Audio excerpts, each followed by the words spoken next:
Hello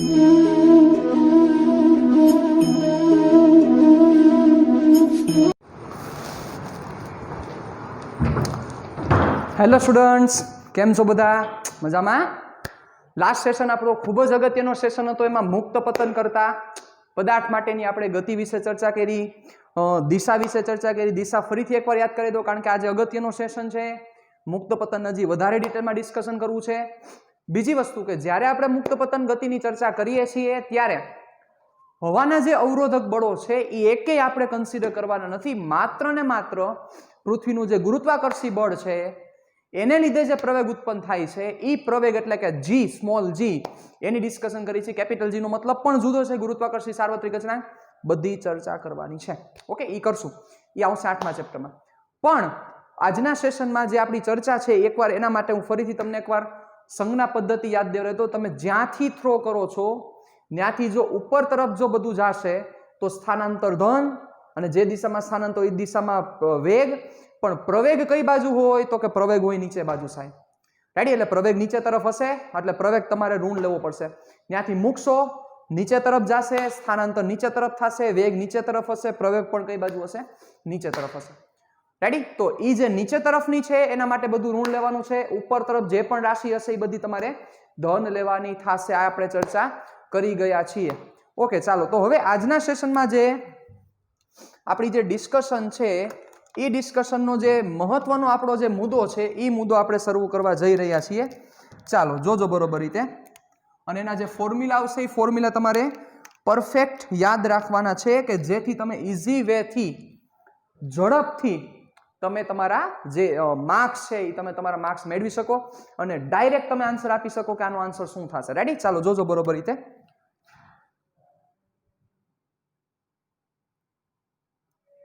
ઉર્ધ્વ દિશામાં v0 જેટલા વેગથી ફેંકવામાં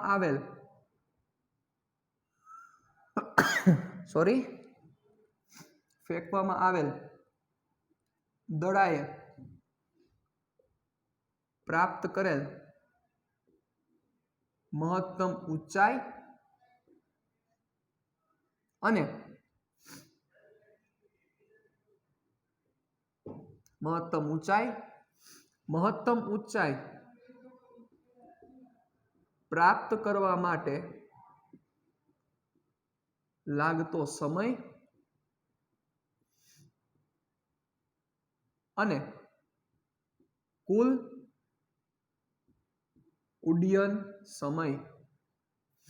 રેડી? આ ત્રણ વસ્તુ આપણે ફાઇન્ડ કરવાની છે. ખાસ આ વસ્તુને આપણે ધ્યાનમાં રાખીશું. ચાલો જોજો બરોબર રીતે. કઈ કઈ વસ્તુ છે અને પાછી હું ફરીથી રીરાઇટ કરી દઉં કારણ કે એ વસ્તુ આપણા માટે બહુ ઇમ્પોર્ટન્ટ છે. પેલું જે ગોતવાનું છે મહત્તમ ઊંચાઈ,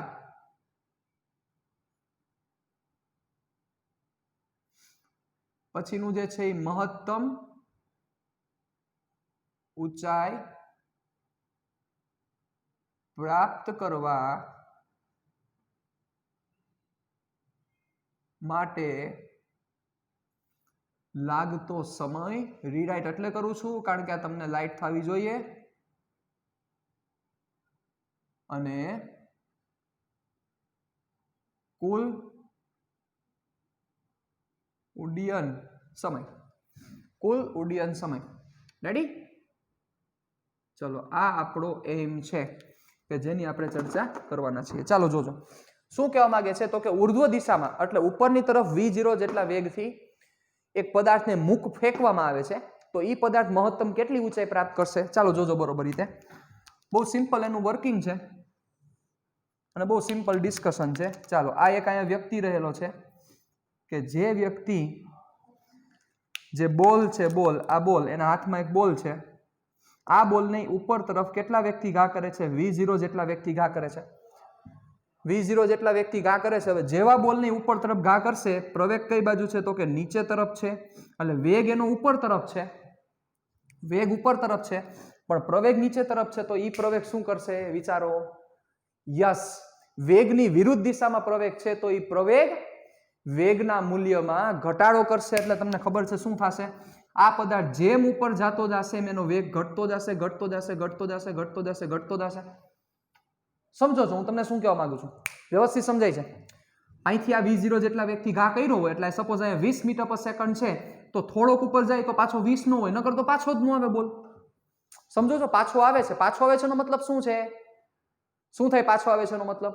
યસ, પાછો આવે છે એનો મતલબ એ છે કે કોઈ એક જગ્યાએ એનો વેગ શૂન્ય થાય છે, કોઈ એક જગ્યાએ એનો વેગ કેટલો થાય છે? 0 થાય છે, અને પછી નીચે તરફ આવે છે. બાકી નીચે તરફ કોઈ દી આવી શકે નહીં. હવે તમારા લોજિકની અહીંયા કસોટી થશે એટલે તમારું લોજિક કેવું છે ખાસ અહીંયા ઇમ્પોર્ટન્સ કરે છે. એટલે ખાસ અહીંયા વ્યવસ્થિત ધ્યાન આપજો સાહેબ, જરાય આમાં ગાફલાઈ ન રહી જાય બચ્ચા, એનું ખાસ તમે નોંધ લેજો. ચાલો જોજો. તો જેટલા v0 જેટલા વેગથી આને ઉપર તરફ ઘા કરવામાં આવે છે તો આ ધીરે ધીરે ધીરે ધીરે ધીરે ધીરે જેમ ઉપર જતો જશે પણ પ્રવેગ નીચે તરફ છે એટલે વેગ ઘટતા ઘટતા ઘટતા ઘટતા કોઈ એક સ્થાને ઈ દડો કેવો થઈ જશે તો કે મહત્તમ ઊંચાઈ પ્રાપ્ત કરશે. એનાથી ઉપર ઈ જઈ શકતો નથી. તો આ સપોઝ એની શું છે તો કે આ એની મહત્તમ ઊંચાઈ છે. રેડી? આપણે એને h max તરીકે દર્શાવી શકીએ અથવા ખાલી h વડે પણ દર્શાવી શકીએ, કોઈ પ્રશ્ન નથી. તો મહત્તમ ઊંચાઈ આ જગ્યાએ પહોંચો, બરાબર. પછી શું થશે તો કે ત્યાંથી વળી પાછો નીચે આવશે, વારી પાછો તમારા હાથમાં આવશે. ડન? આ આખું વર્કિંગ થાય છે. ચાલો હવે સાંભળજો મારી વાત. તો પેલા મારો પ્રશ્ન એ છે કે આ મહત્તમ ઊંચાઈ કેટલી મેળવેલી હશે? મહત્તમ ઊંચાઈ આપણે મેળવવાની છે કે એના મેક્સિમમ હાઈટ કેટલી ગેઇન કરેલી હશે, એની વેલ્યુ કેટલી હશે, પેલા એ મેળવવાનું છે. એટલે h max જોઈએ છે. પહેલું કામ એ છે. બીજું કામ એ છે મહત્તમ ઊંચાઈ પ્રાપ્ત કરવા માટે લાગતો સમય. તમે અહીંથી એને ઘા કરો છો તો અહીંયા સુધી પહોંચવા માટે જે ટાઈમ લાગે છે એ ટાઈમ પણ તમારે જોઈએ છે. બીજો પ્રશ્ન. ત્રીજો પ્રશ્ન, કુલ ઉડ્ડયન સમય. ઉડ્ડયન સમય એટલે ફ્લાઇટ ટાઈમ, ઇંગ્લિશમાં કહેવાય ને flight time, total flight time. એના માટે આપણે છેલ્લે પછી ચર્ચા કરી, અત્યારે ચર્ચા કરવી નથી. ચાલો હવે જોજો, ધ્યાન રાખજો બરોબર રીતે, વ્યવસ્થિત રીતે આખી ડિસ્કશનને જોજો. બહુ સિમ્પલ ડિસ્કશન છે ને બહુ જમાવટવાળી ચર્ચા છે એટલે તમને પરફેક્ટ યાદ પણ રહી જશે. તો ચાલો આપણે પહેલા મહત્તમ ઊંચાઈ મેળવવી છે. તો મારો પ્રશ્ન એ છે કે આ બોલ અહીંયા સુધી જ કેમ જઈ શક્યો? એનું શું કારણ હશે? તમારા મતે શું હોવું જોઈએ? એનું ત્યાં શું કારણ હશે? ચાલો મને કયો જોઈએ કે ત્યાં સુધી જ કેમ જઈ શક્યો? શું એનું કારણ લાગે? તમને શું લાગે છે? કારણ કે એમ જેમ ઉપર જાય એનો વેગ ઘટતા ઘટતા ઘટતા ઘટતા આ બિંદુએ પહોંચ્યો ત્યારે એનો વેગ 0 થઈ ગયો. સિમ્પલ વાત છે. તો જ આ થાય, બાકી ન થાય. ઘટતા ઘટતા ઘટતા ઘટતા આ જગ્યાએ પહોંચ્યો ત્યારે એનો વેગ કેટલો થઈ ગયો તો કે 0. યસ. તો તમને એક મહત્વનું વસ્તુ મળી બચ્ચા. વિચારો, તમને આપેલું ખાલી એક જ વસ્તુ તમને આપેલી છે. તમને આપેલો છે ખાલી v0 એટલે તમારા આન્સરમાં ખાલી v0 વાળો જોવો જોઈએ સાહેબ. અનનોન ને નોન નો મતલબ શું છે ઓલરેડી ચર્ચા કરી ગયા છે. તો આ જગ્યાએ મહત્તમ ઊંચાઈ જ્યારે પ્રાપ્ત કરશે તો મહત્તમ ઊંચાઈએ ઈ દડાનો વેગ કેટલો થશે તો કે 0 થશે. કેટલો થશે તો કે 0. એટલે આ જગ્યાએ એનો વેગ કેટલો થઈ જશે? 0 થઈ જશે. તો એનો મતલબ કે હું આટલા ગાળા માટે ચર્ચા કરું, અહીંથી અહીંયા સમય આટલા ગાળા માટે ગતિનો કયા ભાગની ચર્ચા કરું છું? અહીંથી અહીંયા સુધીના ભાગની હું ચર્ચા કરું. વિચારીને જવાબ આપજો સાહેબ વ્યવસ્થિત રીતે. તો આ એનો પ્રારંભિક વેગ થયો. અહીંયા પહોંચે ત્યારે એનો અંતિમ વેગ કેટલો થાય છે? 0. તમારે આ ડિસ્ટન્સ જોઈએ છે, તમારા આગળ પ્રવેગ છે, મળી જાય કે ન મળી જાય સાહેબ? સમય વગરનું સૂત્ર યાદ કરો. સમય વગરનું સૂત્ર શું નથી આપેલો? સમય, કારણ કે સમય તો ગોતવાનો બાકી છે. તો સમય વગરનું સૂત્ર કયું છે? એક ને માત્ર એક છે, યાદ કરો. v² - v0² = 2a delta x. Yes. તો ઈ તમારે અહીંયા ફોર્મ્યુલા પુટ કરવું પડશે સાહેબ. તો ઈ વસ્તુ ડિસ્કશન કરવા માટે પહેલા હું એક વસ્તુ મેન્શન કરવા માંગુ છું કે મહત્તમ ઊંચાઈએ દડાનો જે વેગ છે એ વેગ 0 થાય છે. મહત્તમ ઊંચાઈ દડાનો વેગ કેટલો થાય છે તો કે 0. એટલે કે મહત્તમ ઊંચાઈએ અંતિમ વેગ કેટલો થશે તો કે 0. તો હવે એના માટે હું એક નામ આપી દઉં એટલે વધારે આપણને ક્લિયર થાય. જોજો બરોબર રીતે. આપણે આ પોઈન્ટ A, આ B આપી દઈ. ચાલો તો AB, A થી B ગતિ માટે, આ ગતિ માટે આપણે ચર્ચા કરીએ A થી B ગતિ માટે, તો શું થશે? તો એના માટે વિચારો તો પ્રારંભિક વેગ v0 તમારે કેવો લેવો પડશે? ધન લેવો પડશે કે ઋણ? વિચારો, થોડુંક મગજને કષ્ટ આપો. ચાલો ઝડપથી. ધન લેવો પડશે કે ઋણ? યસ, તમારે લેવો પડશે ધન, એટલે V0 is equal to plus V0. ચાલો પછી અંતિમ વેગ કેટલો થશે? તો કે અંતિમ વેગ થશે 0. પ્રવેગ કેટલો થશે? એટલે A બરાબર થશે -g. શું કામ -g? પ્રવેગ નીચે તરફ છે. અને H મેક્સ કેવો મળશે? તો કે પ્લસ મળશે, કારણ કે એ તો આપણે ગોતવાનો છે, એટલે આપણે એ ગોતીએ કે પ્લસ મળશે કે માઇનસ મળશે. ચાલો તો શું થશે? વેલ્યુ મૂકો એટલે તમારો આન્સર આવે અચળ પ્રવેગી ગતિના સમીકરણ. કયું સમીકરણ? યાદ કરો સમીકરણ કયું? v² - v02 is equal to 2a delta x. ચાલો એમાં કિંમત મૂકી દો સાહેબ, એટલે આપણો આન્સર આવે. ચાલો v એટલે 0 માઇનસ v0 છે પ્લસ v0 છે. નો સ્ક્વેર ઇઝ ઇક્વલ ટુ 2. એ કેવા છે? તો કે -g છે ને ડેલ્ટા x ની જગ્યાએ આપણે શું લખશું? h max. રેડી? ચાલો તો શું થશે? v02 પણ માઇનસ, ઈ માઇનસ અને આ માઇનસ કટ થઈ જશે, એટલે શું થશે? v02 is equal to 2g h max. therefore h max is equal to v02 ના છેદમાં 2g. સાહેબ આ તમારું ફોર્મ્યુલા થશે. એટલે જ્યારે નીચેથી કોઈ પદાર્થને મૂકવામાં આવે તો એ પદાર્થ મહત્તમ કેટલી ઊંચાઈ પ્રાપ્ત કરે એનું formula h max is equal to v02 ના છેદમાં 2g. હવે હું તમને એમ કહું કે આ ફોર્મ્યુલા ઓલરેડી એકવાર આવી ગયું છે, તો તમે મને શું આન્સર આપશો? ચાલો તમારી પાસે કોઈ આન્સર છે? we have already discussed about this formula. આ ફોર્મ્યુલા ઓલરેડી આવી ગયું છે. ચાલો થોડુંક મગજને કષ્ટ આપો સાહેબ, ઓલરેડી આ ફોર્મ્યુલા આવી ગયું છે. જો તમને યાદ હોય તો ઓલરેડી ફોર્મ્યુલા આ આવી ગયું છે. આ જ ફોર્મ્યુલા છે, એમાં ખાલી નાનકડો જ ચેન્જ છે. આ ફોર્મ્યુલા ઓલરેડી આવી ગયું છે સાહેબ. આપણે આ ફોર્મ્યુલાની ચર્ચા કરેલી હતી સ્ટોપિંગ ડિસ્ટન્સમાં. યાદ કરો, આવી બધી ચર્ચા મેં કરી દીધેલી છે. સ્ટોપિંગ ડિસ્ટન્સનું ફોર્મ્યુલા યાદ છે? ds is equal to v02 ના છેદમાં 2a. ઈ જ છે. અહીંયા a ની જગ્યાએ ખાલી g આવી ગયો. જોવો ફોર્મ્યુલા ઈ જ છે, એટલે કોઈ નવું ફોર્મ્યુલા નથી. આ ઓમાં પ્રવેગ આમ હતો, મતલબ કે આમ ગતિની ચર્ચા છે, આમાં આમ ગતિની ચર્ચા છે. શું ફેર પડે? ફોર્મ્યુલા ઈ જ રહે, કારણ કે પ્રવેગ અચળ છે. ત્યાં પ્રવેગ આપણે એ લેતા હતા, તો અહીંયા પ્રવેગ છે એ g છે, એટલે અહીંયા મારે g મૂકવો પડે. તો ઈ જ ફોર્મ્યુલા છે, કોઈ નવું ફોર્મ્યુલા નથી. v02 બાય 2g સિમ્પલ છે. આ ફોર્મ્યુલા તમારે યાદ રાખી લેવાનું છે. સાવ સિમ્પલ વાત છે, કોઈ નવી ડિસ્કશન જ નથી. આ સમજ્યા તમે મારી વાત? હું તમને શું કહેવા માંગુ છું? બહુ સિમ્પલ વસ્તુ છે. ખાલી તમારે એ વસ્તુ વિચારવાની છે કે આમ ચર્ચા થતી હોય ત્યારે v02 બાય 2a અને આમ ચર્ચા થતી હોય ત્યારે v02 બાય 2g. એટલે આફ્ટર ઓલ ફોર્મ્યુલા એક જ થયું, v02 ના છેદમાં 2a. ગુરુત્વ પ્રવેગ હશે તો મારે એની જગ્યાએ g મૂકવા પડશે. ગુરુત્વ પ્રવેગ નહીં હોય તો એની જગ્યાએ g નહીં આવે. કોમન સેન્સની વાત છે સાહેબ. એટલે પહેલું ફોર્મ્યુલા કે જે આપણે ઓલરેડી ભણી ગયેલા છીએ એની આપણે ચર્ચા કરી. ડન. તો આ ફોર્મ્યુલા યાદ રાખવાનું છે. તમને આવો જ પ્રશ્ન પૂછશે ડાયરેક્ટ કે અહીંથી 5 મીટર પર સેકન્ડની ઝડપથી એક પદાર્થને અહીંથી ઉપર તરફ થ્રો કરવામાં આવે તો એ પદાર્થ કેટલી મહત્તમ ઊંચાઈ પ્રાપ્ત કરે? સિમ્પલ ફોર્મ્યુલા મૂકી દો, તમારો સીધો આન્સર આવી જાય. ખૂબ જ અગત્યનું ફોર્મ્યુલા. આ બધા ફોર્મ્યુલાની મહત્વતા, આફ્ટર ઓલ આ ફોર્મ્યુલા છે અચળ પ્રવેગી ગતિના સમીકરણમાંથી જ તારવેલા. જોવો ત્યાંથી જ આવેલા છે.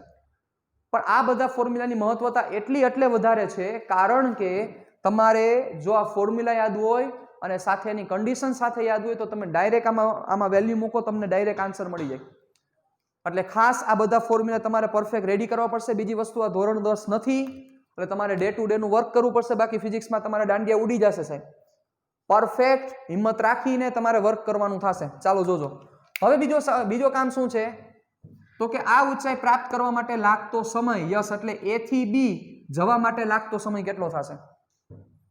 ડન. હવે આ સમયની આપણે ચર્ચા કરવાની છે કે મહત્તમ ઊંચાઈએ આવો પણ પ્રશ્ન પૂછે કે પદાર્થ કયા સમયે મહત્તમ ઊંચાઈ પહોંચશે? બધું એક જ થાય. અથવા એવો પ્રશ્ન કે પદાર્થને મહત્તમ ઊંચાઈ પ્રાપ્ત કરવા માટે કેટલો સમય લાગશે? તો સિમ્પલ છે સાહેબ. પ્રારંભિક વેગ છે, અંતિમ વેગ છે, પ્રવેગ છે, તો તમને સમય મળી જ જાય. કયું ફોર્મ્યુલા? હવે તો આ h max આવી ગયો, ડિસ્ટન્સ આવી ગયું. તો કયું ફોર્મ્યુલા તમે યુઝ કરશો સાહેબ? વિચારો. ચાલો વિચારો. ત્યાં સુધી હું લખી નાખું. ચાલો વિચારો શું થશે? મહત્તમ ઊંચાઈ પ્રાપ્ત કરવા માટે લાગતો સમય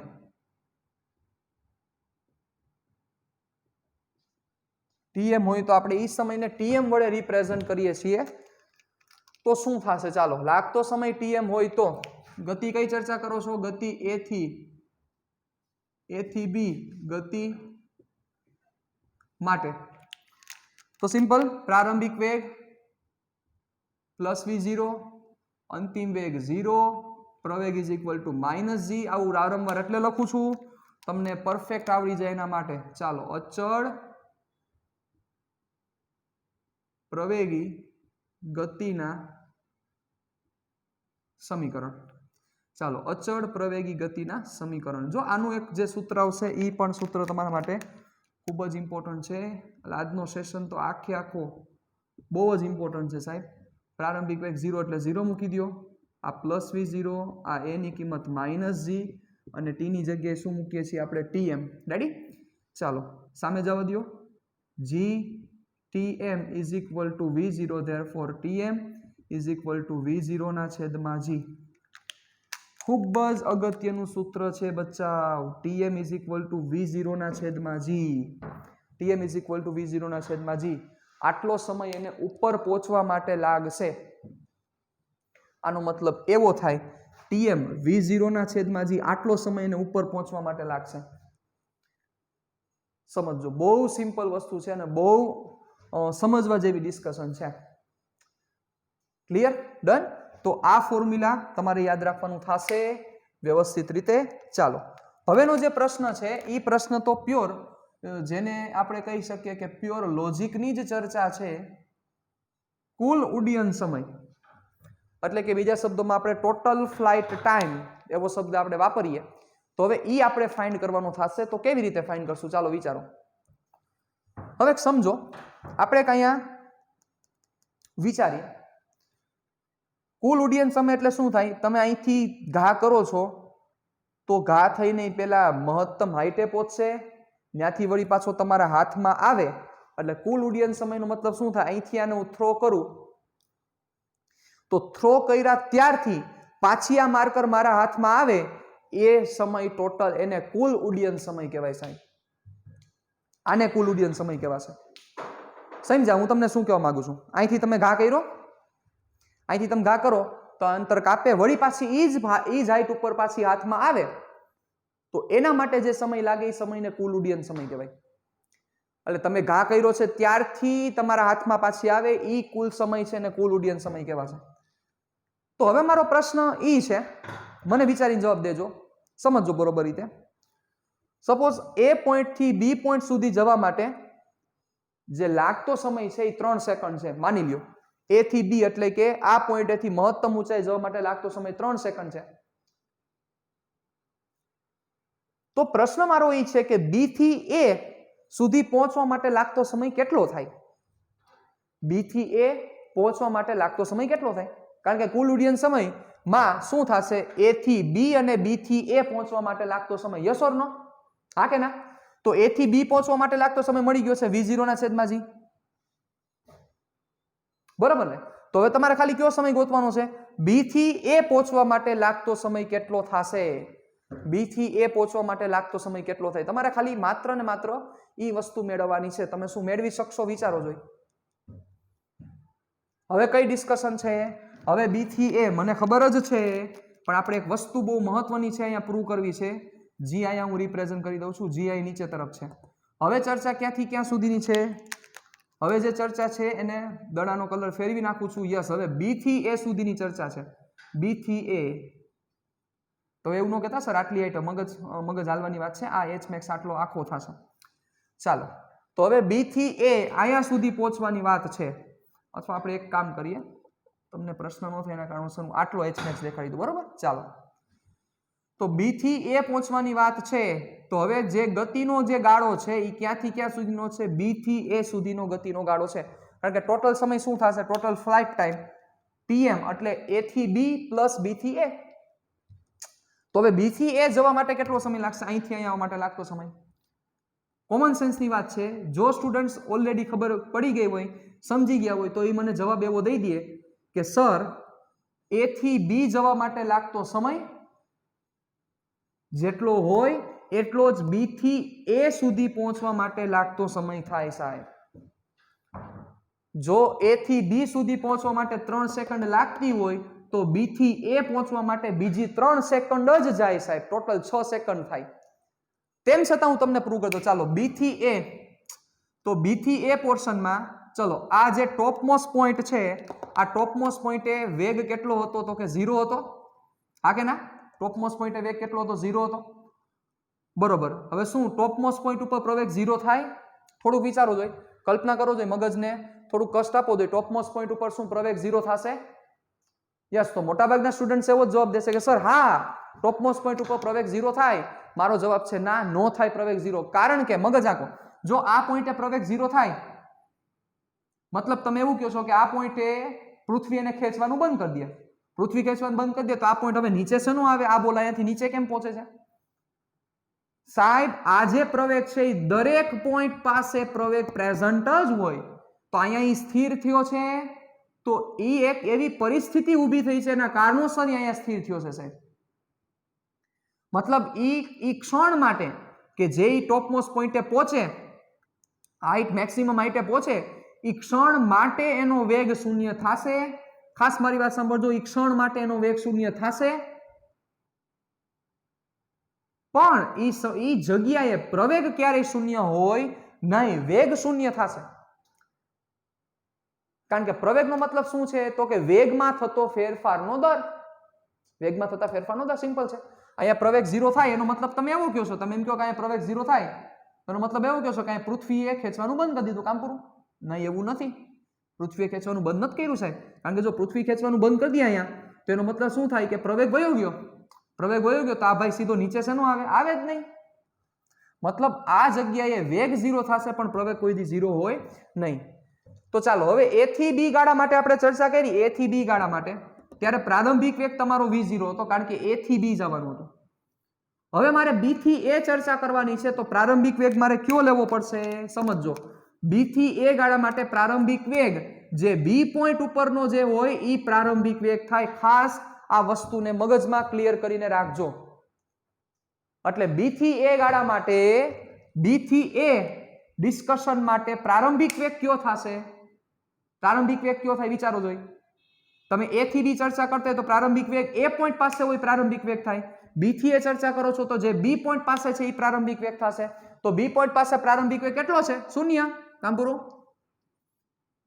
તો હવે અહીંથી અહીંયા પહોંચવા માટે સમય કેટલો લાગશે? તો કે પ્રારંભિક વેગ તમારી પાસે છે તો કે છે 0 છે. ડન. બી થી એ સમજો બરોબર રીતે, ખાસ વસ્તુ વ્યવસ્થિત ક્લિયર કરજો. બી થી એ માટે પ્રારંભિક વેગ ઈ બી પોઈન્ટ માટે થાય સાહેબ. બી થી એ માટે પ્રારંભિક વેગ ઈ કયા પોઈન્ટ માટે થાય? બી પોઈન્ટ માટે થાય. ખાસ વસ્તુ વ્યવસ્થિત ક્લિયર કરીને રાખજો. બહુ ડિટેલમાં આખું હું ડિસ્કશન કરી રહ્યો છું. આના ઉપર ઘણા બધા સમ બેઝડ છે. તમે જે તમારી બુક સોલ્વ કરશો એ બધામાં આ બધી વસ્તુની જરૂરિયાત પડશે. તો જરાય આમાં જરાય પણ ગાફલાઈ નો રહે એની ખાસ વસ્તુ નોંધ લેજો સાહેબ. તો બી થી એ પોર્શનમાં પ્રારંભિક વેગ ઈ બી પોઈન્ટ પાસેનો થશે ને કેટલો થશે? 0 થશે. તો હવે બી થી એ અહીંથી અહીંયા પહોંચવા માટે કેટલો સમય લાગે? સમય જોઈએ છે ને તમારે. ઓકે ચાલો, નો પ્રોબ્લેમ. એ સમય આપણે મેળવી લઈએ. તો એ સમય માટે તમારા આગળ પ્રારંભિક વેગ છે અને સાથે એચ મેક્સ છે. એચ મેક્સ ની કિંમત પણ છે. તો એચ મેક્સ છે, પ્રારંભિક વેગ છે, પછી પ્રવેગ છે, પણ તમારી પાસે એક વસ્તુ નથી. શું નથી તમારી પાસે? તો કે આ જગ્યાએ અંતિમ વેગ નથી. આ જગ્યાએ અંતિમ વેગ હોવો જોઈએ ને, કારણ કે એ પોઈન્ટે પાછો અંતિમ વેગ કેટલો થશે? અહીંયા પ્રારંભિક વેગ 0. ચાલો કયા પોર્શન માટે? બી થી એ. એટલે આને હું સાઈડ ટ્રેક કરી દઉં. તો આના માટે પ્રારંભિક વેગ 0, પણ આ જગ્યાએ વેગ કેટલો છે એ આપણને ખબર નથી. તો પ્રારંભિક અંતિમ વેગ વગરનું સૂત્ર કયું થાય? યાદ કરો, જેમાં સમય આવતો હોય સમય વાળું સૂત્ર, અને એમાં અંતિમ વેગનું એક જ સૂત્ર છે સાહેબ, delta x is equal to v0 t plus 1/2 at square. ચાલો જોજો, એક વસ્તુ મહત્વની હું પ્રૂવ કરવા જઈ રહ્યો છું. હવે કઈ ગતિની ચર્ચા છે? બી થી એ ગતિ માટે. તો પ્રારંભિક વેગ કેટલો થશે? તો કે પ્રારંભિક વેગ બી થી એ ગતિ માટે પ્રારંભિક વેગ થશે 0. પ્રવેગ થશે -g, કારણ કે નીચે તરફ ગતિ કરશે. ડેલ્ટા એક્સ થશે -h max. શું કામ -h max? કોઈ કહેશે? -h max નું કારણ એ છે નીચે તરફ ગતિ કરે છે. આપણે જે લેતા હતા એવું જ કરવાનું છે, કાંઈ નવીન નથી કરવાનું. તો જે હવે ટી મળશે એ ટી શું મળશે તો કે હું tm ડેશ નામ આપું છું. હમણાં હું પ્રૂવ કરી દઉં tm અને tm ડેશ બે સેમ આવશે. ચાલો તો અચળ પ્રવેગી ગતિના સમીકરણ પૂરું કરી નાખજો તમે. ચાલો કયું સૂત્ર? Delta x is equal to v0t plus 1/2 a t square, T ની જગ્યાએ tm ડેશ. ચાલો ડેલ્ટા એક્સ ની કિંમત -h max છે. h max ની કિંમત કેટલી થશે? v0 square by 2g. કામ પૂરું. ચાલો v0 પ્રારંભિક વેગ 0 છે એટલે ઉડાડી નાખો. ડન. જો અહીંયા v0 છે એ વસ્તુ જુદી જો જો લોચાનો મારતા, નકર અહીંયા 0 કરી નાખશો તમે. આ v0 છે એ જુદી વસ્તુ છે. રેડી? અને આ v0 છે એ બીજા કેસનો પ્રારંભિક વેગ છે, તો બીજા કેસનો પ્રારંભિક વેગ 0 થશે. જો ભૂલ ન થાય. હાફ એની જગ્યાએ મૂકવા પડશે -g tm ડેશ સ્ક્વેર. ચાલો શું થશે જોજો. માઇનસ માઇનસ એક તો પ્લસ, 2 કટ, v0 સ્ક્વેર ના છેદમાં g square is equal to tm dash square. તો tm ડેશ ની વેલ્યુ કેટલી થઈ? v0 ના છેદમાં g. જોવો બચાવ, બંને સેમ આવ્યા. તો એ જ વાત હું તમને ક્યારનો સમજાવવા માંગુ છું કે આ જગ્યાએથી જેટલો સમય ઉપર જવા માટે થાય એટલો જ સમય ત્યાંથી નીચે આવવા માટે થશે. એટલો જ સમય, જરાય એમાં ફેરફાર નહીં. અહીંથી અહીંયા જવા માટે જેટલો સમય લાગે એટલો જ ઉપરથી નીચે આવવા માટે લાગશે. તો હવે કુલ ઉડ્ડયન સમય કેટલો થાય? કુલ ઉડ્ડયન સમય શું કરવું પડે? સિમ્પલ વસ્તુ છે, હવે સમજી ગયા છો તમે. કુલ ઉડ્ડયન સમય થશે 2v0 ના છેદમાં g. કેટલું થશે? 2v0 by g. કોણ બાય g? રેડી? ચાલો હવે અહીંયા હું એની આપણે કિંમત મૂકી દઈએ એટલે આપણું કામ થોડુંક દોડતું થઈ જાય. ચાલો હવે આ વસ્તુ ઉડાડું છું. વ્યવસ્થિત રીતે બુકમાં બધું નોંધ કરી લેજો. હજી અગત્યની ચર્ચાઓ બધી ચાલુ જ છે, કાંઈ વસ્તુ હજી પૂરી નથી થઈ. ચાલો જોજો બરોબર રીતે. આ કોન્સેપ્ટની મજા છે. પરફેક્ટ તમારે સમજવું પડે, સમજવું જોઈએ તો સમજાય, બાકી નહીં સમજાય. જોજો.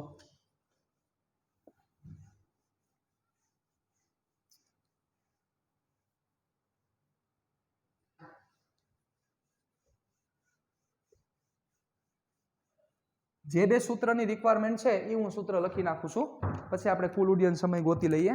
ચાલો પછી આના રિલેટેડ જે સમ છે, સમ ઘણા બધા તમને તમારી ટેક્સ્ટ બુકમાં તો એક બે સમ જ હોય, પણ તમને રેફરન્સ બુકમાં તમે જે સોલ્વ કરશો ત્યાં તમને ઘણા બધા ફોર્મ્યુલા મળશે, ઘણા બધા સમ મળશે. તો h max નું સૂત્ર શું હતું? v0 સ્ક્વેરના છેદમાં 2g, પછી તમને tm તો v0 ના છેદમાં g. રેડી? ચાલો તો હવે શું થશે? કુલ ઉડ્ડયન સમય એને આપણે tf વડે રિપ્રેઝન્ટ કરીએ છીએ. ટોટલ ફ્લાઇટ ટાઈમ કેટલો થશે? v0 ના છેદમાં g પ્લસ v0 ના છેદમાં g, એટલે થશે 2v0 ના છેદમાં g. This is TF. Done? ચાલો બધા સૂત્ર તમારે યાદ રાખવાના છે. તમને એમ કે બોલ કેટલા સમયે પાછો હાથમાં આવી જશે તો આના કરતા ડબલ સમય થશે. આ વસ્તુ ડાયરેક્ટ ક્લિયર થવી જરૂરી છે.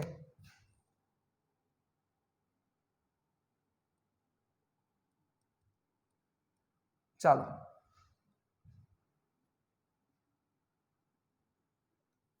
હવે આપણી જે ડિસ્કશન છે એ ડિસ્કશનને આગળ વધારી દઈએ. ડન? ચાલો તો હવે જે આપણે ચર્ચા કરવી છે એ સ્વાધ્યાયનો દાખલો છે. જોજો, સ્વાધ્યાયનો દાખલો છે દાખલા નંબર 10. ચાલો અહીંયા હવાના અવરોધની વાત શું કામ કરી બચાવ તમે સમજ્યા? કારણ કે હવાનો અવરોધ હોય તો શું થાય? હવાનો અવરોધ કઈ બાજુ હોય? ગતિ થતી હોય એનાથી વિરુદ્ધ દિશામાં જ હોય. જોજો તમે જ્યારે ગાડી આંકો છો ત્યારે તમને પવન સામો આવે એટલે તમારા ગતિની વિરુદ્ધ દિશામાં હવાનો અવરોધ, એટલે જ અવરોધ કહેવાય. રેડી? ચાલો હવે જે 3.10 નંબરનો જે દાખલો છે એના વિશે આપણે ચર્ચા કરીએ. કોઈ એક ખેલાડી છે સાહેબ, એ 29.4 મીટર પર સેકન્ડની પ્રારંભિક ઝડપથી એક દડાને ઉર્ધ્વ દિશામાં ફેંકે છે. આવી ગયું? ડન? પહેલો પ્રશ્ન છે, દડાની ઉર્ધ્વ દિશાની ગતિ દરમિયાન પ્રવેગની દિશા કઈ હશે? ઉર્ધ્વ દિશા તરફ જ્યારે ગતિ કરતો હોય ત્યારે પ્રવેગ કઈ બાજુ જોતા જ ખબર પડે છે, પ્રવેગ હશે અધો દિશામાં. તો પહેલા આપણે સોલ્વ કરીએ. ચાલો રેડી, એક પછી એક બધા પ્રશ્નો તમને તમારી સ્ક્રીન ઉપર દેખાતા જશે. ચાલો, પ્રારંભિક વેગ શું કીધો છે? આપણો દાખલા નંબર છે, દાખલા નંબર 10 છે, 3.10. પ્રારંભિક વેગ છે 29.4 મીટર પર સેકન્ડ. હવે પ્લસ મૂકવા કે માઇનસ મૂકવા, ક્યાંય કન્ડિશન ઉપરથી ખબર પડશે, જોતા જ ખબર પડે છે ઉપર તરફ ધન. આ જ આકૃતિ તમારે દોરવાની થશે અહીંયા. રેડી, કોઈ નવી આકૃતિ દોરવાની થશે નહીં. તેમ છતાં મારે એક વસ્તુ સમજાવી છે એટલે હું અહીંયા દોરીશ. ચાલો, ઉપર તરફ હવે અહીંયા હું V0 તો લખું જ છું, પણ સાથે સાથે 29.4 મીટર પર સેકન્ડ પણ લખું છું. મારે એનું કામ છે અહીંયા. ચાલો, તો હવે ઉપર તરફ જતો હશે ત્યારે પ્રવેગ કઈ બાજુ હશે? તો કે અધો દિશામાં. એટલે પહેલાનો આન્સર આવશે કે દડાની ઉર્ધ્વ દિશાની ગતિ દરમિયાન પ્રવેગ અધો દિશામાં હશે. એટલે દડાની ઉર્ધ્વ દિશાની ગતિ દરમિયાન પ્રવેગ અધો દિશામાં હોય. હવે ઉર્ધ્વ દિશા નહીં, અધો દિશાની ગતિ કરતો હોય ત્યારે પ્રવેગ કઈ બાજુ? અધો દિશામાં જ હોય. સાવ સિમ્પલ વાત છે. ચાલો, હવે શું પ્રશ્ન છે? તેની ગતિના મહત્તમ ઊંચાઈ વાળા બિંદુએ દડાનો વેગ અને પ્રવેગ કેટલા હશે? તેની ગતિના મહત્તમ ઊંચાઈ વાળા બિંદુએ દડાનો વેગ અને પ્રવેગ કેટલા હશે? સિમ્પલ સાહેબ, તેની ગતિના મહત્તમ ઊંચાઈ વાળા પોઈન્ટે દડાનો વેગ કેટલો થાય? 0, અને પ્રવેગ કેટલો હોય? g જેટલો જ હોય. કામ પૂરું. ચાલો, બી તેની ગતિના મહત્તમ ઊંચાઈ વાળા બિંદુએ v = 0 અને પ્રવેગ = થશે -g. માઇનસ કેના માનમાં? દિશાના માનમાં. રેડી? ચાલો, પછી સી શું છે? સી બહુ વ્યવસ્થિત છે. ચાલો, એને વ્યવસ્થિત રીતે સાંભળજો, વ્યવસ્થિત રીતે સાંભળજો. બહુ સારો પ્રશ્ન છે, જોજો. દડાની મહત્તમ ઊંચાઈ વાળા બિંદુએ સ્થાન x = 0. ચાલો, આપણે જે આખી સંજ્ઞા પદ્ધતિ ધારેલી છે એમાં કઈ ફેરફાર નથી કરવાનો, પણ આ પ્રશ્ન પૂરતો એમાં ફેરફાર કરવાનો થાય તો આપણે એ પ્રમાણે વર્કિંગ કરવાનું રહેશે. ચાલો, એ કે છે એ પ્રમાણે કરવાનું છે. જરાય એમાં આપણે મૂંઝાવાનું નથી, કોઈ આમાં નવીન વસ્તુ નથી. રેડી? ચાલો, જોજો. દડાની મહત્તમ ઊંચાઈ વાળા બિંદુએ સ્થાન x = 0 મીટર અને t = 0 સેકન્ડ તથા શિરોલંબ નીચે તરફની દિશાને x અક્ષની ધન દિશા તરીકે પસંદ કરો. પહેલા આ વસ્તુ સમજો. ચાલો, આ વસ્તુ શું કહેવા માંગે છે આખું? દડાની મહત્તમ ઊંચાઈ વાળા બિંદુએ સ્થાન બરાબર 0 મીટર અને t = 0 સેકન્ડ તથા ઉભા એક કામ કરી સાંભળો, આ સી ને પછી કરીએ, પહેલા ડી કરી નાખી. ચાલો, ડી તમે જોવો જોઈએ. ડી પહેલા આપણે કરીએ. દડો કેટલી મહત્તમ ઊંચાઈએ પહોંચશે? ચાલો, તો એ આવડી જાય. દડો કેટલી મહત્તમ ઊંચાઈ પહોંચશે? ચાલો, પહેલા એ કરી લઈએ. અને કેટલા સમય બાદ ખેલાડીના હાથમાં પાછો આવશે? ચાલો, તો દડો કેટલી મહત્તમ ઊંચાઈએ પહોંચશે? ચાલો, પહેલા ડી કરી નાખી, કારણ કે ડી પતી જશે પછી સી સમજવામાં કોઈ લાંબો પ્રશ્ન નહીં થાય, કારણ કે સી પછી ડી સમજશું તો વળી લોચા થશે. ચાલો, હવે સી ચાલુ કરીએ. આ એ, આ બી, ચાલો સી જોજો બરોબર રીતે, અને બહુ ઈઝી વસ્તુ છે આખી. દડાએ પ્રાપ્ત કરેલ મહત્તમ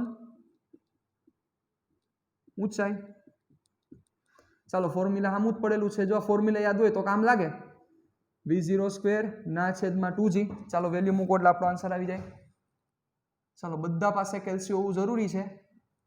આની કિંમત મૂકશું આપણે 29.4 નો વર્ગ ના છેદમાં 2. જી ની કિંમત કેટલી લેવાની કીધી છે?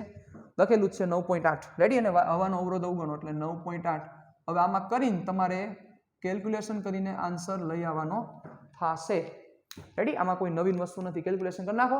29.4 ગુણ્યા 29.4 ડિવાઇડેડ બાય 2 × 9.8. વેલ્યુ મૂકો, આન્સર આવી જશે. ડન. ચાલો, તો જે આન્સર આવે એ વસ્તુ આપણે અહીંયા તમારે લખવાની થશે, જરાય મૂંઝાવાનું નથી. મારી પાસે અત્યારે કેલ્સી નથી, પણ તમારી પાસે તો છે જ. આન્સર કેમાં આવશે? મીટરમાં, કારણ કે આ પણ બધું આપણે મીટર પર સેકન્ડમાં છે અને આ પણ મીટર પર સેકન્ડ સ્ક્વેરમાં છે. આન્સર કેમાં આવશે? મીટરમાં. ચાલો હવે જોજો, દડો કેટલા સમય બાદ ખેલાડીના હાથમાં પાછો આવશે? તો શું ગોતવાનું કીધું છે? મને વિચારીને જવાબ આપો, વિચારીને જવાબ દો, થોડુંક વિચારો, ભલે ટાઈમ લાગે, વિચારો.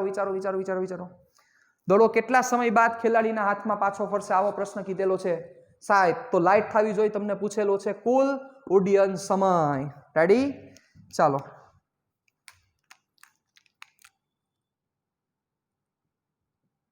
દડાને ખેલાડીના હાથમાં પાછો આવવા માટે લાગતો સમય TF હોય તો TF ઇઝ ઇક્વલ ટુ શું થશે? 2V0 ના છેદમાં G is equal to 2. V0 ની કિંમત કેટલી છે? V0 છે 29.4 ના છેદમાં G ની કિંમત છે 9.8. ચાલો, 9 તેરી 27, 8 તેરી 14, આ 3 સેકન્ડ આવશે. કેલ્સીમાં કરજો એટલે ટોટલ આન્સર થશે 6 સેકન્ડ. ટોટલ આન્સર થશે 6 સેકન્ડ. દડાને પાછો હાથમાં આવવા માટે જે લાગતો સમય છે એ ટોટલ 6 સેકન્ડ. એટલે નીચેથી ઉપર તરફ પહોંચવા 3 સેકન્ડ, ઉપરથી નીચે આવવા માટે બીજી 3 સેકન્ડ, ટોટલ 6 સેકન્ડ. ચાલો હવે સાંભળજો, વ્યવસ્થિત રીતે મારી વાત સાંભળજો. આ આખી કેલ્ક્યુલેશન મેં કેવી રીતે કરી એના માટે તમારે હજી વાર લાગશે, પણ તમે આવી રીતે કરી શકો છો. જો મેં આવી રીતે કર્યું, તમને એમ લાગે કે સર આ તમે ભાગાકાર કઈ રીતે કર્યું, તો જો અહીંયા એવું થાય છે. મેં આમ કર્યું 9 તેરી 27 એટલે 3 અહીંયા આવ્યા, 9 તેરી 27 વૈધા કેટલા? 2.4 એટલા 9 એટલે હજી બીજા વૈધા 0.8 એટલે 2.4 ભાગ્યા 0.8 એટલે એમાં પણ 3 થાય. કોયરું કરો એમ ન ખબર પડે તો સિમ્પલ 29.4 ભાગ્યા 9.8 કરી નાખો, 3 સેકન્ડ થાય, 3 દુ 6 સેકન્ડ. રેડી? ચાલો, એ હજી આવતા થોડીક વાર લાગશે, થોડીક સ્પીડ આવતા વાર લાગશે. હવે સાંભળો, મારે આ ગતિનો ડિટેલમાં એનાલિસિસ કરવું છે. ચાલો, ડિટેલમાં એનાલિસિસ આપણે કરવા માંગીએ છીએ.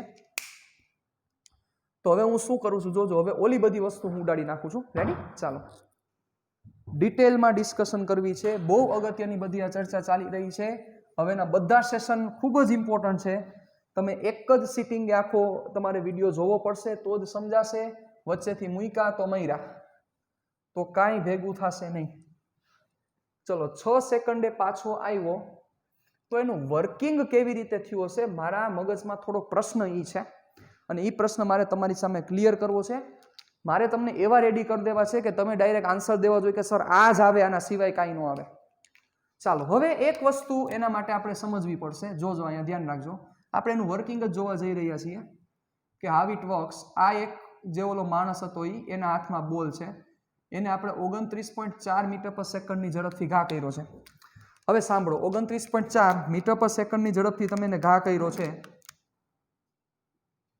પ્રવેગ નીચે તરફ છે એટલે જી ની કિંમત છે 9.8 મીટર પર સેકન્ડ સ્ક્વેર. પેલાનો મતલબ તમે શું સમજો છો બચાવ? એ મને વિચારીને જવાબ દો. પેલા એ સમજાવવું જરૂરી છે. તો આનો મતલબ એવો થાય છે, સમજજો બરોબર.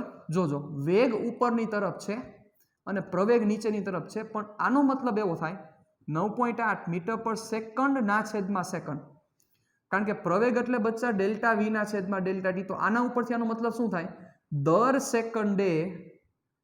સેકન્ડે વેગમાં થતો ફેરફાર 9.8 મીટર પર સેકન્ડ છે. એટલે દર સેકન્ડે વેગમાં 9.8 મીટર પર સેકન્ડનો ફેરફાર થશે.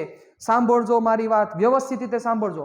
આનો મતલબ એવો થાય કે દર સેકન્ડે વેગમાં 9.8 નો ફેરફાર થાય. કેટલાનો ફેરફાર થાય? 9.8 નો. કાં તો 9.8 વધે કાં તો 9.8 ઘટે. તો હવે અહીંયા વધશે કે ઘટશે વિચારવું જોઈએ. વધશે કે ઘટશે? સિમ્પલ લોજિક છે, વધશે કે ઘટશે વિચારવું જોઈએ. તો આ કેસમાં શું થાય? વિચારો. 9.8 દર સેકન્ડે 9.8 શું થતો જશે તો કે ઘટતો જશે કે વધતો જશે? વિચારો. ચાલો મને તમારી પાસે લોજિક જોઈએ છે, આખું પરફેક્ટ ડિસ્કશન જોઈએ છે, તો મજા આવશે. આખી ડિસ્કશનની જમાવટ છે સાહેબ. તો દર સેકન્ડે વેગ ઉપર છે, પ્રવેગ નીચે છે, દર સેકન્ડે 9.8 નો ઘટાડો થશે. એટલે શું થાય? આ t બરાબર 0 ની પરિસ્થિતિ છે. કેટલાની પરિસ્થિતિ છે? t બરાબર 0 સેકન્ડ. ચાલો આ ઉડાડ નાખું છું. તો 1 સેકન્ડ થાય ત્યારે એનો વેગ કેટલો હોય વિચારો. તો 9.8 આમાંથી ઘટાડ નાખો. ચાલો કેલ્સી લઈને જ બેસજો. 9.8 તમે ઘટાડો એટલે થાય 19.6. એટલે t બરાબર 1 સેકન્ડ એનો વેગ કેટલો થાય તો કે 19.6. વળી પાછો તમે 9.8 ઘટાડ નાખો એટલે 2 સેકન્ડ. 2 સેકન્ડ એનો વેગ કેટલો થાય તો કે 9.8. કેટલી સેકન્ડે પહોંચ્યા? 2 સેકન્ડે. એટલે 2 સેકન્ડ એનો વેગ કેટલો થાય? પાછો 9.8 ઘટાડો, કારણ કે નીચે તરફ છે. રેડી? તો 9.8 ઘટાડો એટલે કેટલો થશે તો કે ત્યારે થશે પાછો 9.8 મીટર પર સેકન્ડ. અને ત્રીજી સેકન્ડ આપો એટલે વળી પાછો 9.8 થાય. એટલે ત્યારે એ સ્થિર થાય. એટલે t બરાબર 3 સેકન્ડે આ સ્થિર થયો. બચ્ચાઓ વિચારો, આ ધ્યાન આપો. બહુ સિમ્પલ ડિસ્કશન છે સાહેબ. t બરાબર 3 સેકન્ડ અહીંયા કેવો થઈ ગયો તો કે સ્થિર થઈ ગયો. હા કે ના? તો વિચારો, સમજો. હવે બધી પ્રોસેસ અહીંથી ઊંધી થશે. રેડી? જોજો. બીજી વસ્તુ સમજવા જેવી ઈ છે. ચાલો હવે મને એક વસ્તુ પહેલા એક વસ્તુ મને વિચારીને ઈ પણ કયો.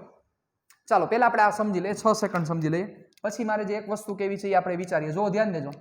હવે અહીંથી શું થશે તો કે હવે અહીંયા એનો વેગ 0 થઈ ગયો. અહીંયા ક્ષણ માટે એનો વેગ કેટલો થઈ ગયો છે તો કે 0. પણ પ્રવેગ હવે કઈ બાજુ છે? નીચે તરફ છે. નીચે તરફ પ્રવેગ છે એટલે શું કરશે? ક્ષણ માટે 0 થઈ ગયો હોય, કોઈ એક પદાર્થ સ્થિર છે, કોઈ એક પદાર્થ સ્થિર હોય, આ દિશામાં પ્રવેગ હોય તો શું થાય? આ દિશામાં પ્રવેગ હોય, હું સ્થિર છું, આ દિશામાં પ્રવેગ આવે છે, પ્રવેગ એનો મતલબ મારા ઉપર એ દિશામાં બળ લાગે તો હું એ બાજુ હાલવાનો જ છું. તો એ જ વસ્તુ અહીંયા થાય છે. વિચારો, અહીંયા સ્થિર થઈ ગયો છે એટલે હવે પ્રવેગ કઈ બાજુ છે તો કે પ્રવેગ છે એ નીચેની તરફ પ્રવેગ છે. શું થયું આને? હા, પ્રવેગ કઈ બાજુ છે તો કે નીચેની તરફ છે. કેટલો છે તો કે દર સેકન્ડે 9.8 નો ફેરફાર કરે. એટલે સાહેબ વિચારવાની વાત ઈ છે, આ જ્યારે અહીંયા પહોંચશે ત્યારે 9.8 એનો પ્રવેગ, 9.8 મીટર પર સેકન્ડ સ્ક્વેર એનો પ્રવેગ છે. એટલે દર સેકન્ડે 9.8 નો વધારો થશે. એટલે t બરાબર 4 સેકન્ડે પાછો એનો 9.8 મીટર પર સેકન્ડ જ વેગ હશે સાહેબ. કે જે અહીંયા 2 સેકન્ડે વેગ હતો ઉપરની તરફ, એ 9.8 મીટર પર સેકન્ડે નીચેની તરફ હશે. અહીંયા વળી પાછી 1 સેકન્ડ આપશો, વળી પાછો 1 સેકન્ડનો સમય આપશો એટલે 5 સેકન્ડ થશે. ત્યારે પાછો 9.8 વધી ગયો હશે એટલે 19.6 મીટર પર સેકન્ડ થઈ ગયો હશે.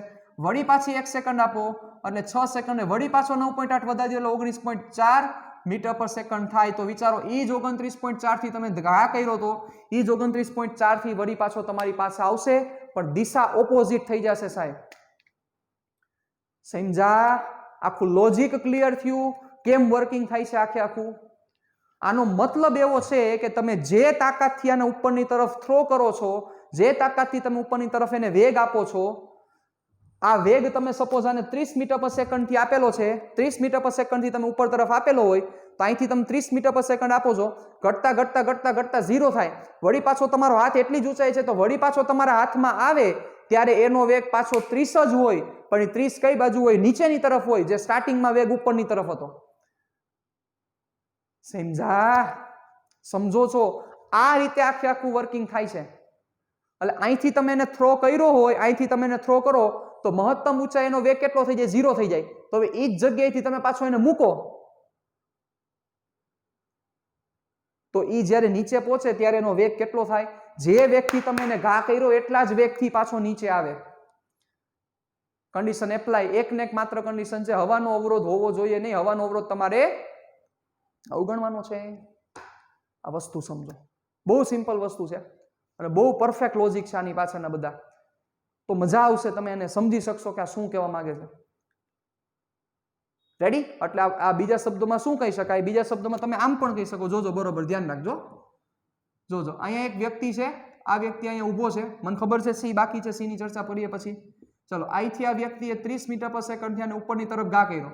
તો સપોઝ એ આ મહત્તમ ઊંચાઈ પ્રાપ્ત કરે છે. રેડી? આ મહત્તમ ઊંચાઈ પ્રાપ્ત કરે છે, એ જ જેટલી મહત્તમ ઊંચાઈ પ્રાપ્ત કરે છે. રેડી? ચાલો હવે સાંભળજો બરોબર.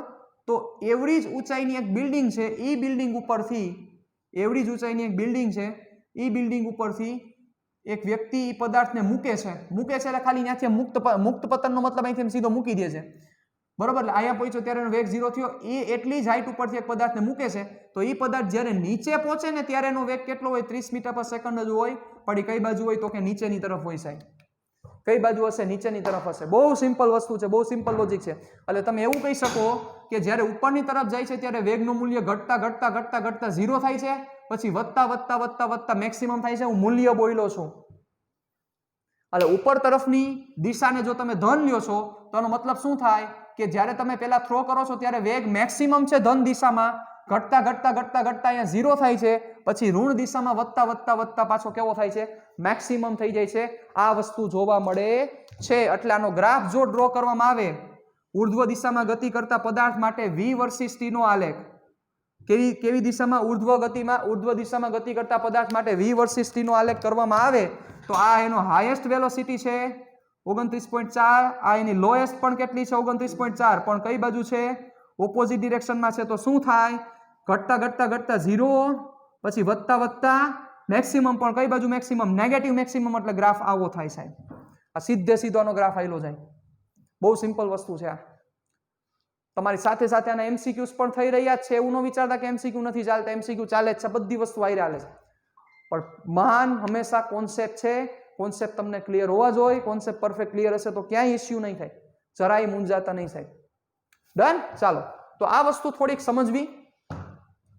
મતલબ આ એવું કહેવા માંગે છે કે મુક્ત પતનમાં તમે જ્યાંથી થ્રો કરો છો ત્યાંથી મહત્તમ હાઈટ સુધીનો જે કાંઈ પણ પાર્ટ છે એમાં જેમ વર્કિંગ થાય એવું જ વર્કિંગ એના પછીના પાર્ટમાં થાય. મિરર ઇમેજ મળે. મિરરમાં ખબર પડે, અરીસા જેવી ઇમેજ મળે. વિચારો, આ અરીસા જેવી ઇમેજ મળે. આ બાજુ જે વર્કિંગ થયું ઈ જ કોપી વર્કિંગ આ બાજુ થાય. માત્ર ને માત્ર દિશા ખાલી ફેરફાર હોય, બાકી કાંઈ ચેન્જ ન થાય. માત્ર ને માત્ર દિશામાં ફેરફાર જોવા મળે. જોવો, મિરર ઇમેજ મળે છે તમને. કઈ નવીન વસ્તુ જ નથી મળતી. પરફેક્ટ મિરર ઇમેજ છે. Got it? ડન? રેડી? ચાલો, તો આ વસ્તુને આપણે થોડીક વ્યવસ્થિત રીતે સમજીશું. આ વસ્તુ આ રીતના આખી વર્ક કરશે. ઓકે, ચાલો, તો હવે આપણો જે પેલા સી પાર્ટ છે એ સી પાર્ટને આપણે સમજી લઈએ, જે આખો સમજવા જેવો છે. ચાલો, આ વસ્તુ ઉડાડી દઉં છું. એટલે હવે તમને આટલી વેલ્યુ તો બચાવ ખબર જ હોવી જોઈએ. તમને એવું દેખાય કે 29.4 મીટર પર સેકન્ડ થી થ્રો કરે છે તો મહત્તમ ઊંચાઈ પહોંચતા લાગતો સમય કેટલો થાય? તો 29.4 ના છેદમાં g. એટલે પેલા 29.4 નો મતલબ ખબર પડી જોઈએ 9.8 ગુણ્યા 3 છે. આ વેલ્યુ ડાયરેક્ટ યાદ હોવી જોઈએ. 30 હોય તો કેમ ખબર પડે? 10 ના 3 ગણા છે. 9.8 એનો મતલબ શું થાય? 9.8 મીટર પર સેકન્ડ છે. 9.8 મીટર પર સેકન્ડ હોય તો મહત્તમ ઊંચાઈ પહોંચતા કેટલો સમય લાગે? 1 જ સેકન્ડ લાગે. આ ખબર પડી જવી જોઈએ. આ વેલ્યુ મૂકવાનો આન્સર આવે. સાચી વાત છે, બધું સાચું. પણ આ ડાયરેક્ટ ખબર હોય તો એટલો સમય આપણો ઓછો બગડે અને પરફેક્શન તરફ તમે જઈ શકો. પરફેક્શનની ગેમ છે આખી. રેડી? તો આ વસ્તુને ખાસ વ્યવસ્થિત રીતે ક્લિયર કરવાની વાત છે. જરાય આમાં ગાફલાઈ કરશો તો એટલા જ લોચા થશે. ગાફલાઈ નહીં કરો તો જ જમાવટ આવશે. રેડી? ડન? ચાલો, હવે આપણે પેલા સી પૂરું કરી દઈએ અને આજનો સેશન ને પછી અહીંયા હું વિરામ આપું છું. પણ સી પેલા આપણે ડિસ્કશન કરી લઈએ. ખૂબ જ અગત્યનો આજનો આખો સેશન હતો. એને રિલેટેડ હજી નેક્સ્ટ સેશનનો એક સમ પણ છે કે જે આખો આ સેશન ઉપર આધારિત છે. એટલે આ સેશન ને તમે ખાસ વ્યવસ્થિત રીતે સમજજો, ક્યાંય લોચા ન થાય એ વ્યવસ્થિત રીતે ધ્યાન આપજો. ચાલો, આપણે પતાવી હવે. હવે સી જોવો. દડાની મહત્તમ ઊંચાઈ વાળા બિંદુએ સ્થાન x બરાબર 0. ચાલો, ઓકે, એટલે ઈ કે છે એ પ્રમાણે તમારે કરવાનું થશે. ચાલો, સપોઝ તમે આ ગ્રાઉન્ડ લેવલ છે કે જ્યાંથી તમે થ્રો કર્યો હતો, અહીંયા મહત્તમ ઊંચાઈ પહોંચો, તમારે અહીંયા x બરાબર 0 લેવાનું છે. રેડી? આ જ કેસમાં આપણે આવું કરશું કારણ કે દાખલામાં એવું કીધું છે. પછી આપણે કાંઈ ફેરફાર કરવાનો નથી. અને અહીંયા t બરાબર 0 સેકન્ડ વિચારવાની છે. મતલબ કે ગતિ અહીંથી શરૂઆત થાય છે. અહીંથી તમે થ્રો કર્યો, ત્યાંથી ગતિ શરૂઆત થાય છે એવું વિચારવાનું નથી. કારણ કે બુક એવું કહે છે અત્યારે આ દાખલા પૂરતું અહીંથી ગતિની શરૂઆત થાય છે એવું કહેવા માંગે છે. ચાલો જોજો બરોબર રીતે. તથા શિરોલંબ નીચે તરફની દિશાને x અક્ષની ધન દિશા લ્યો. ઓકે, શિરોલંબ નીચે તરફ એટલે આ તમારે ધન લેવાનું છે. આપણી સંજ્ઞા પદ્ધતિ આખી ઊંધી થઈ ગઈ સાહેબ. આ ધન દિશા અને અહીંથી ઉપર તરફ તમારે કેવું લેવાનું છે? તો કે ઋણ દિશા. એટલે નીચે તરફ ધન ને ઉપર તરફ તમારે કેવી લેવાની થશે? ઋણ. ચાલો જોજો બરોબર રીતે. આ પસંદગીના સંદર્ભે દડાની ઉર્ધ્વ દિશાની ગતિ અને અધો દિશા ગતિ માટે સ્થાન વેગ અને પ્રવેગના ચિહ્નો. ચાલો, હવે સિમ્પલ છે. અધો દિશાને ધન લીધું છે અને ઉર્ધ્વ દિશાને ઋણ લીધું છે, તો કાલે જ આપણે જે સંજ્ઞા પદ્ધતિ ભણ્યા તેનાથી તદ્દન ઊંધું થશે સાહેબ. શું થશે? ચાલો વિચારીને જવાબ આપો. કઈ દિશા? ઉર્ધ્વ દિશા. તો ઉર્ધ્વ દિશા માટે જે સ્થાન આવશે એટલે એક્સ. એક્સ નું ચિહ્ન કેવું થશે? સિમ્પલ, ઋણ લેવાનું છે. ચાલો પછી વેગ કેવો થશે? તો કે ઈ પણ ઋણ, કારણ કે સ્થાનાંતરની દિશામાં જ હોય. અને પ્રવેગ કેવો થશે? તો કે પ્રવેગ નીચે તરફ જ છે. પ્રવેગ નીચે તરફ એટલે એ કેવો આવશે? પોઝિટિવ. અને અધો દિશાની ગતિ માટે શું થશે? અધો દિશા માટે એક્સ કેવો લેવાનો છે? તો કે ધન. વી કેવો લેવાનો થશે? તો કે ધન જ થશે. નીચે તરફ ધન કીધું છે. અને પ્રવેગ પણ કઈ બાજુ છે? નીચે તરફ, એટલે ધન જ લેવાનું થશે. બહુ સિમ્પલ આખી લોજિકની ડિસ્કશન હતી.